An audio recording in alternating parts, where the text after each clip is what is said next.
Hey guys, I wasn't gonna make this video, but then the first was so successful, and then roughly 12 hours after I released that video, they released this new gameplay trailer, even though there's barely any gameplay in it. Plus there's some new spicy developer quotes that I think you'll probably want to hear. But I promise this will be the last video on this subject. This is not a news channel, this is not a anti-SJW bait channel either. Though I'm sure some of the people who dislike my videos would argue otherwise. But yeah, this will be the last time I talk about Saints Row before I play the game in February next year. So, before we break down this new trailer, a couple updates since the first video. First, I've purchased a copy of Saints Row 2, and will be reviewing it roughly a week before the new one comes out. And I thought it would be interesting to mention that I've been referenced in a Mongolian basket weaving forum. Not in a positive light, but thought it was pretty funny that somebody brought me up. And the last thing that a lot of comments pointed out that I'm surprised I didn't think of myself, considering I actually played the game. But a lot of people were comparing the new Saints to Watch Dogs 2, and it is uncanny, man. But worse. If Watch Dogs 2 was woke for the time, Saints Row is like 2021 woke. And frankly, that's just embarrassing given that Watch Dogs 2 took place in San Francisco. But at least that game sorta had a sense of humor about the hipster tech culture. I mean, the villain of the game was basically Jack Dorsey, so at least the developers could take the piss. Alright, I won't waste any more of your time. Let's check out this new trailer. It starts off by introducing us to the new voice of the boss, which I hope was a slip of the tongue and she's just one of many voices of the boss. Though it would actually be kind of funny to make an extremely masculine Aryan Uber Chad with the voice of a black woman. But again, the character creator has already been confirmed, so I'm sure there's other voices for the character.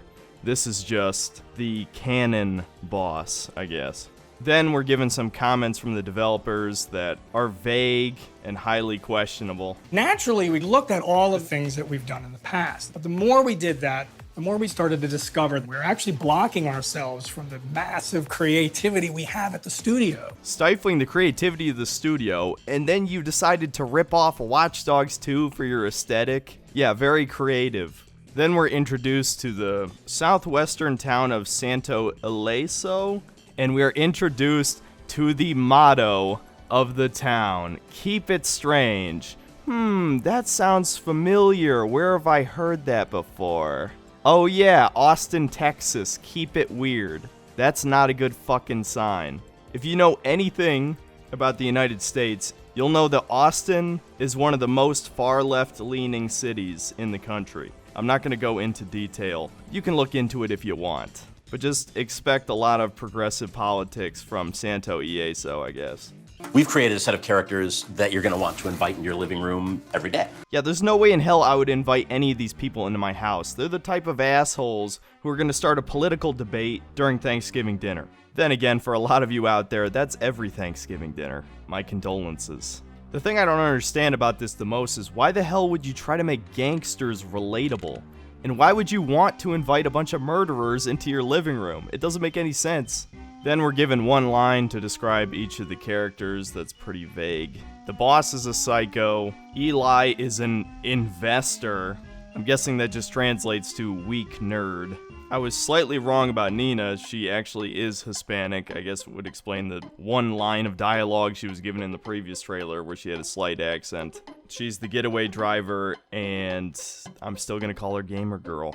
And Kevin is the sex appeal. Pretty much called that one too. 100% they're relatable. I would not do what they do to pay down the student loans, but I get where they're coming from. Okay, you may have missed that line if you weren't paying attention, but did you just hear what the motivation for the fucking Saints is? They're 4 college students who needed to start a criminal empire to pay off their fucking student loans.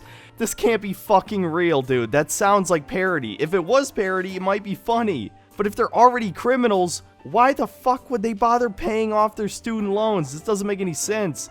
Wouldn't they make way more money doing what they're doing now, assuming they're going to take over the entire town and all of its enterprises, you know, like the old games? Why would you still pay off your student loans? They're not the IRS. They're not gonna be showing up to your door with a small army to fucking mug you. We don't live in that much of a dystopia yet. Then we're given a couple lines to describe the evil gangs, if you call them that. Marshall are the Corpos, and they've got some Corpo assassin types. Panteros should be the real heroes of this game because they're actual gangsters, with some Hispanic flair that a much more appropriate aesthetic than the rest of this game. Then we have the Idols, which I guess are a bunch of anarchists that for some reason take on a Daft Punk or Deadmau5 type of aesthetic, dressed in neon pink, and they're just shooting people for some reason. But yeah, getting those Watch Dogs 2 vibes again. Even as a pasty white guy, I can tell you that half of the appeal of this series was to delve into gang culture and basically, be a hood rat and shoot up some people you don't like and take over industry and build your empire, They brought back the same concept, but none of the spirit. Is this what Champagne socialists believe gang warfare is today? Is that how ignorant they are of reality? I mean, really?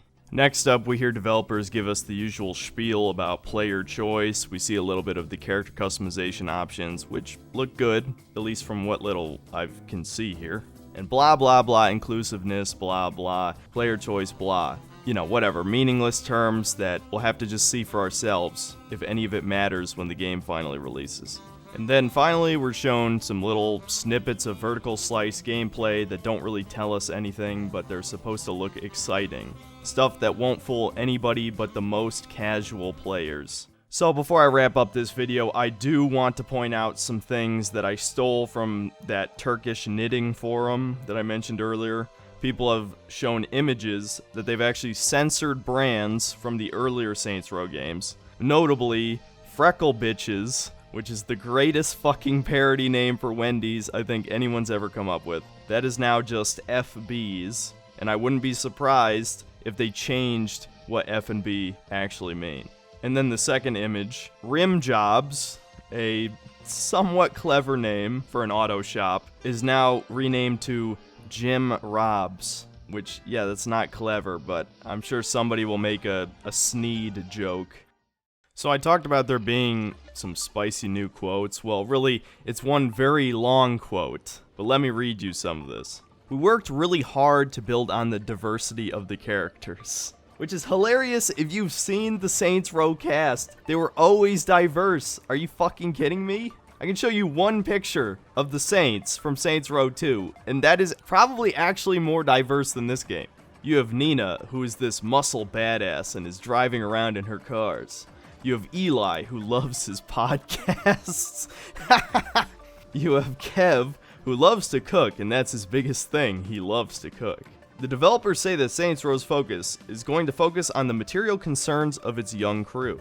These disaffected millennials turn to crime to, for instance, put food on their table, feel part of a community, and pay off their student loans. Chief Creative Officer Jim Boone says that it's, broadly, a contemporary millennial power fantasy. There's Eli, an MBA student who works as the team's planner, speaking in the language of startups, investment, and business. Then there's Nina, the team's driver, who had aspirations of becoming an anthropologist but got sucked into working as a mechanic for the Los Panteros. The fourth member is Kevin, a topless, thrill-seeking DJ who, like his fellow idols, loves wearing a Kawali cyberpunk helmet and wreaking havoc. One of the questions raised in the roundtable with the game's developers was that of cultural appropriation. Really? The 6 people made available for interview were all middle-aged white men creating a game set in a region where a significant portion of the population is Latinx, yes, they really fucking used that term, or Hispanic. Creative director Jim Boone said that diversity was important, and there was an explicit focus on making the team producing the game as diverse as the characters in it. Boone said that some of the major inspirations for this film came from the cinema. He cited 3 titles, John Wick, Baby Driver, and Fast and the Furious Presents Hobbs and Shaw, as key influences. There are more than a few reasons why Volition chose to make Saints Row rather than Saints Row 5. Boone said that the classic series of games were very much of their time, with tastes and attitudes having moved on. If that doesn't tell you why Saints Row has gone to shit, nothing will. Everything in this quote is everything wrong with this game. I'm not going to break down any of this image by image. I'm not the type of guy who does that, and I really don't care enough, but I do think those 2 comparisons are pretty notable. So yeah, game's shaping up to look like shit. I don't think I need to tell you that. Generally, we're in agreement on these things, even if you people don't agree with my terminology and maybe call me some isms or ists or whatever, that's fine. But I'm not going to make any more videos on this till February, even if some crazy trailer comes out and they call every gamer a chud or a Nazi, or they tell you not to buy their game or blah blah blah, you know. I don't really care about all that. There's plenty of drama channels that can cover that kind of thing. So next video will be a normal review, and most likely so will the next after that, and the next after that, so don't worry, things will be mostly back to normal. So do the things the algorithm likes, check out my Patreon if you want to support me directly, and yeah, no need for an outro this time. I am going to release the Aliens Fireteam review. I'm going to change a few things, finish it in editing, and then I'll be covering Psychonauts 2. I'll see you next time, guys.